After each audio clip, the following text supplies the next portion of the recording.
All right. This is Jason of the Game Warrior. How are you doing out there in Game Land today? It's January 31st, 2023, and we are looking at the game Andromeda's Edge. This is a cold pledge. I've already pledged. Did it. Went in, all in, $189. Done. I haven't even looked at it yet. Why would I do that? We're going to talk about that. Look where they're at. They're almost at $500,000. Looking pretty good. Cardboard Alchemy looking pretty good. Luke Laurie, Maximus looking good. Peter Vaughn. All right. Let's take a look. Maybe. Oh, there we go. It is moving. So if you look over my shoulder here, Dwellings of Eldervale. If you don't know that game, that is the reason I pledged Andromeda's Edge all in without even looking. I love this game. I got the deluxe version of the game. When they did the Kickstarter, I missed the Kickstarter, but they had a few select copies. They sold it off the Breaking Games website. I got in, noon. I was right in there. I got my copy. It was expensive. Very, very, very happy with it. Me and my wife love Dwellings of Eldervale. So this is the spiritual successor to it, where all of the dragons take flight up into space. Not really. Actually, it is in space. It's a space game, so I'm not as drawn to it. Overall, I like a fantasy edge to start with, but it's also some of the same mechanics. Now, look, I haven't dived into it because I always knew I was just going to get this game. Have you ever had a game that you're going to get? Like, I'm looking through this, and all they can do is lose my money. All they can do is disappoint me so much that I'm going to, well, I guess I'm not getting that. But they're not going to do that. Okay, so it has worker placement elements. It has tableau building, which is one of the fun parts of it. Asymmetrical factions. The factions aren't super asymmetrical. Each one have a base that are very similar, if this is like Dwellings, and then each one has a little special power here or there. So it's not true asymmetrical. Like, I think the ultimate asymmetrical game would be Root, where it's just totally different. It is got area control. I don't know about hand management. That doesn't seem like something in Dwellings, so that might be a new piece. Lots and lots of fun dice battles. I love the way they do the dice battles. It says 1 to 5 players. It also says ages 14 and up. The box looks big and thick and chunky, but it doesn't look wide like this one, so I'm a little curious about that. These things up here are the player trays. They use game trays, and this is one of the specialties of this game. Look, the game mechanics are amazing. I love the gameplay and the components and the game trays. This game is stored away. Like, it is completely put back together. Almost none of my games go back together. They just don't. Unless they're game trays games. Something about those folks. All right. So you have a board, and I think these planets will be different every time. I think the exploration of the planets will be different. This is different than Dwellings of Eldervale. Dwellings of Eldervale had the hexes too, but the hex was the board. And I'll tell you, I was kind of looking forward to that. I thought it was going to be a big hex thing, so my table would be filled with all these hexes as I explored space. But there's a board, so there must be some pieces that they needed off it, and this is the way they went. This is the tray to hold all of the stuff. And when I say this, I hope you can see my little mouse rolling around. If you can't, if you're just listening on the podcast, then that might be tough.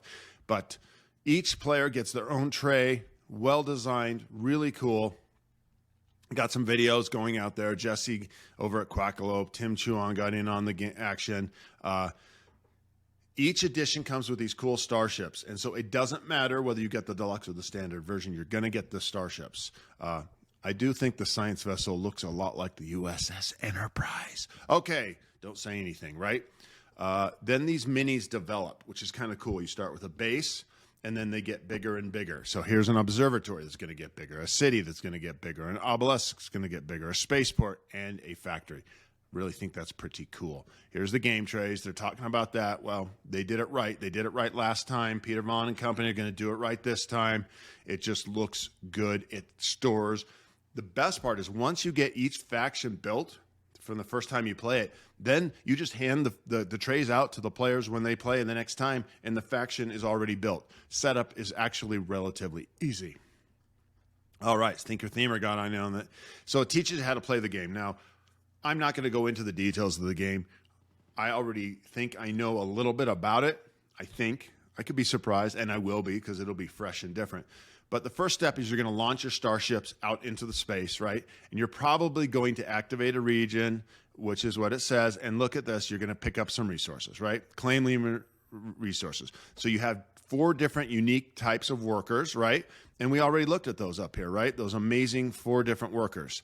These are your workers. You're going to send a transport ship. They do stuff. Fighters, they do something different. Science vessels, something different. Heavy cruisers. So that's really cool. That's a little bit like the dragon, the warrior, the, what was it? The wizard, and then the workers in dwellings. Excuse me. Had a sneeze. All right. So you send those guys out, and then you get resources, and then you battle your opponents if you're there. One of the cool things that happen in dwellings, I don't know if it happens here, but I think it's really cool, is that you always got your resources. So you went out, you got your resource, and then if someone else was there, battle time. So you always got something. It was kind of cool. Don't you hate a worker placement game where someone's at the space you wanted and you're screwed? No, you're not as screwed in this game, and it's pretty cool. And then there's a lot of fun battle dice. Here's another part of the game, is that the return to station, they're calling it return to station. It was the recall phase over here in dwellings, is really cool. So you build a tableau of cards out there, and when you send your workers out, they go to the different regions, they reclaim the resources, and then when all your workers are done and you need them back, you have a reclaim or a return to station phase, and you call them all back. And then they hit your tableau of cards, depending on what you've built, and you get even more stuff and have even more actions. So your recall phase can be the most potent and profound and powerful phase. It's a very cool mechanic. You can get the rule book. Thank you. Always give us a rule book. Why back now? Why would I jump in right now? There's a couple reasons. First, I'm going to skip to the first thing, is that because I went in all in, I get priority shipping. That makes me smile.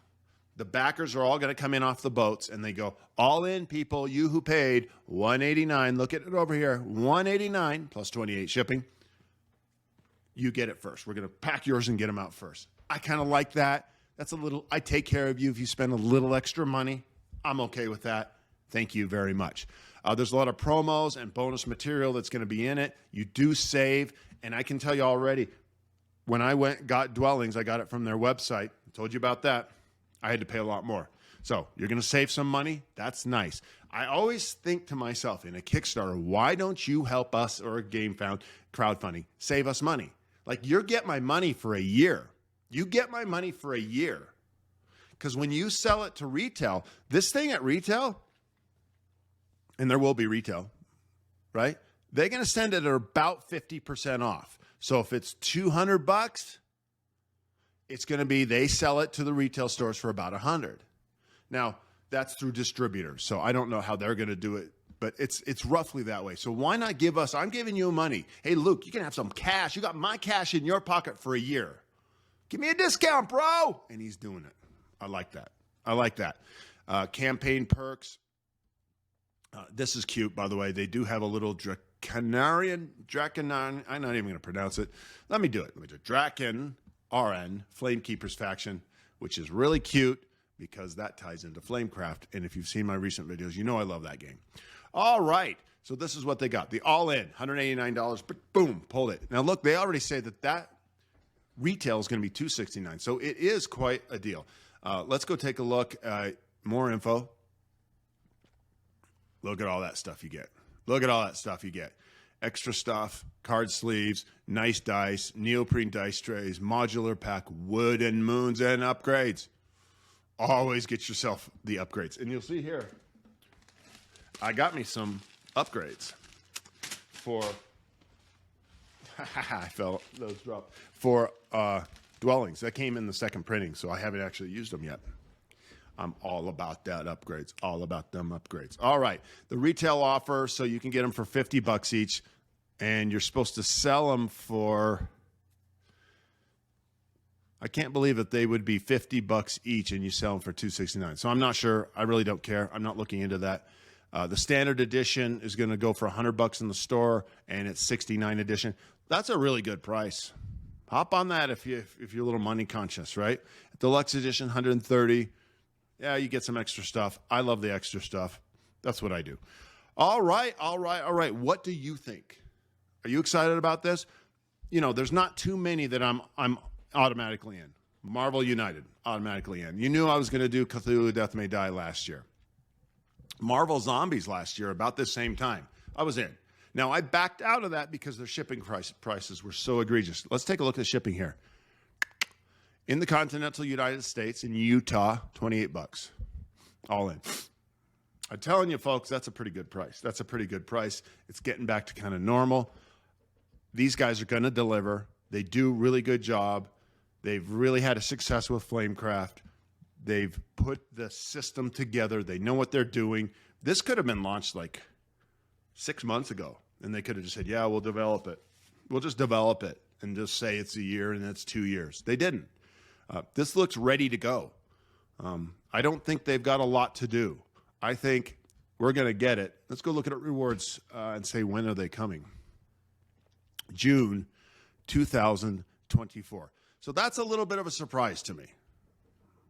That's a little surprising. You're going to take a year and a half to get this game out? Huh. I'm a little surprised. That's my first disappointment with these folks. Peter, Vaughn, Luke, what are you doing? You've been waiting. This thing could have been launched a year and a half ago. People at Gen Con were playing demos of it. It's not like you have 10,000 miniatures to do, right? Advanced miniatures that take forever. You've done the system before. Why are you taking a year and a half to do this? I'm disappointed in you. I'm going to say that. I'm still in, but if you're giving it a buffer, okay, but come on. You got to be saying, in all honesty, you got to get that to me by January of 2024, a year from now. Come on. This thing looks done. There's no development to be done. There's no campaigns to write. There's no 10,000 back and forths with miniatures. Bro, what are you doing? Okay, this was a totally positive video until that happened, didn't it? I just got hit sideways. Okay, still going to go for it. Still going to go for it. You do get some extra free stuff, free gifts, if you back now, as opposed to waiting for the pledge manager. But because of that delay till June 2020, a year and a half to get this kind of game out, hey, maybe you wait for the pledge manager. Forget the free promos. When that comes out, get in on the late pledge. You don't have to give them your money for so long. Again, it's pretty cool.